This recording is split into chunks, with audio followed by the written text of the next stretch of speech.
Pemirsa, setelah mengamati perdagangan saham di Bursa Efek Indonesia, kita akan menuju Jakarta Futures Exchange untuk mencermati perdagangan komoditas.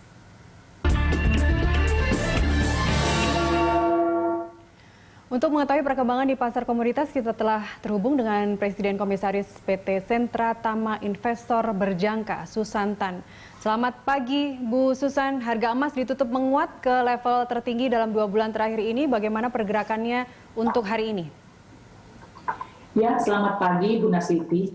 Harga emas memang kita lihat dari bulan Desember sampai ke Januari, kita lihat memang itu terjadi kenaikan yang luar biasa ya. Dari level terendahnya adalah di 1769 sampai ke kemarin level tertingginya adalah di 1959.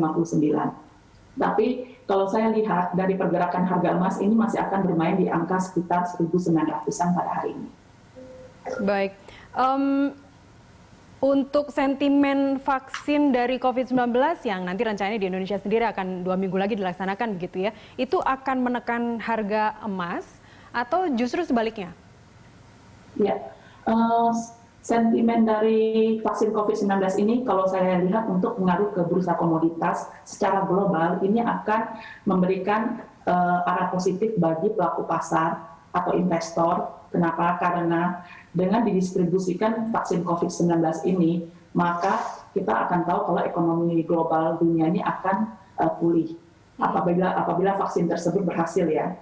Dan kemudian kita juga tahu kalau The Fed dari Amerika juga akan memberikan paket stimulus. Apabila paket stimulus yang diberikan itu lancar, maka ini juga akan memberikan arah positif untuk harga emas yang akan meningkat. Akan meningkat ya, baik. Jadi untuk tahun ini Bu, apakah bisa kembali ke level 2000? Kalau dari saya pribadi, saya yakin harga emas akan kembali ke 2000. Tapi kalau kita lihat dari situasi politik di Amerika sendiri, yang saya sendiri juga melihat dari berita semalam yang terjadi, masih ada demo di Amerika dari simpatisan Donald Trump. Terus terjadi deadlock dari Kongres Amerika untuk mengesahkan Biden sebagai presiden. Terus kita lihatlah nanti di tanggal 20 Januari ini apakah Biden akan dilantik dengan mulus. Kalau Biden dilantik dengan mulus, kemungkinan emas akan terbang ke 2000. Kalau pelantikannya emas, rapat paripurna soalnya sekarang masih berlangsung di sana ya, emas bisa akan tembus ke 2000. Baik, dari emas kita kemudian ke CPO. Ini kan salah satu komoditas yang paling diburu juga di akhir tahun lalu.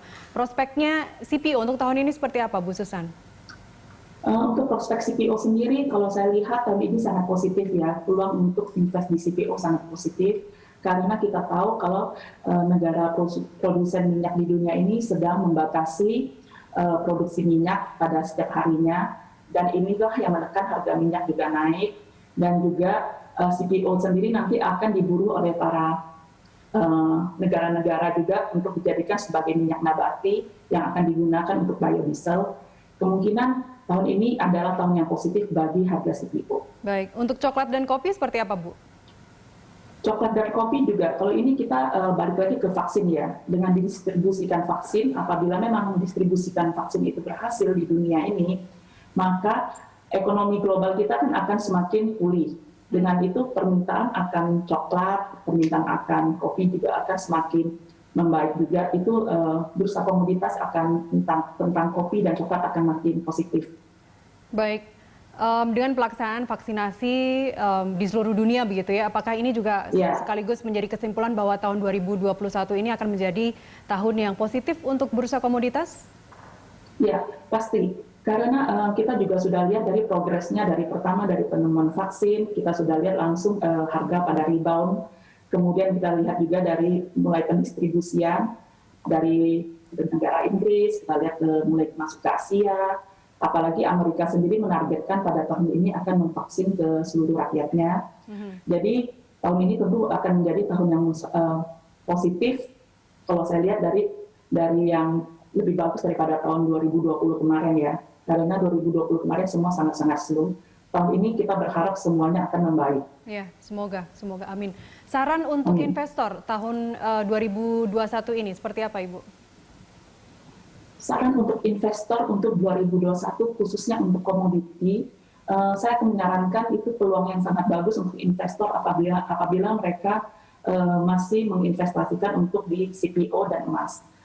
Karena kita tahu CPO sendiri tahun ini sangat positif dan emas itu masih akan tetap menjadi safe haven untuk para pelaku pasar ya, karena masih ada yang situasi politik di Amerika juga belum stabil. Ya, CPO dan emas. Baik, Bu Susan, terima kasih atas informasi Anda pagi ini telah bersama kami. Oke, terima kasih. Dan pemirsa, demikian tadi Presiden Komisaris PT Sentra Tama Investor Berjangka Susantan.